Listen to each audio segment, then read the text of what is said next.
Helicopter प्रकल्पावरून फसवणूक झाल्याची भावना नांदेडकरांच्या मनात निर्माण झाली आहे। अशोक चव्हाणांनी मार्च महिन्यात नांदेडमध्ये हेलिकॉप्टर असेंब्ली प्रकल्प येत असल्याची घोषणा केली होती।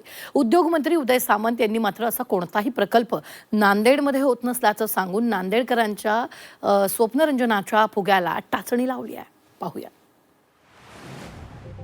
नांदेडमधील हेलिकॉप्टर असेंब्ली प्रकल्पावरून हवाई सुरू झाली आहे।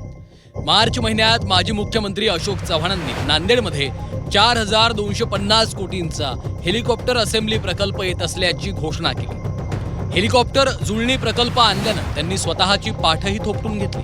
पण या प्रकल्पाबाबत दावोसला गेलेल्या उद्योग मंत्री उदय सामंतांना काहीच माहिती नाहीये। त्यांनी या प्रकल्पाबाबत थेट कानावर हात ठेवले। हेलिकॉप्टरचे पार्ट्स बनणार आहे। मला देखील संभ्रम आहे।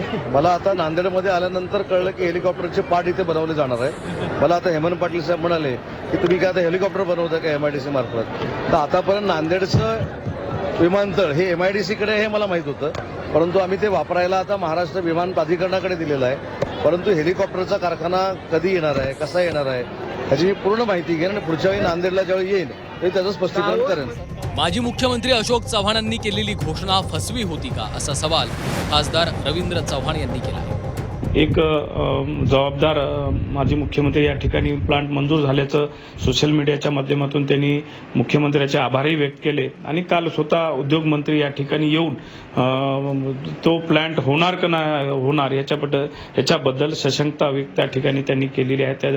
मला त्या प्लांटविषयी काही माहिती नाही असं वक्तव्य त्यांनी केलेलं आहे। त्यामुळे स्वतः या ठिकाणी मुख्यमंत्री साहेबांनी या ठिकाणी खुलासा करावा की या ठिकाणी नांदेडच्या जनतेची धुळफेक होत आहे का, खरंच हा हेली प्लांट नांदेडला येणाऱ्या काळामध्ये होणार आहे। हेलिकॉप्टर जुळणी प्रकल्पातून 2000 रोजगाराचं दिलेलं आश्वासन हे गाजर असल्याची भावना नांदेडकरांमध्ये। राजकीय नेत्यांनी फसवणूक केल्याचा आरोप नांदेडकरांनी केलाय। करत असताना हा प्रकल्प त्यांना माहित नाही का?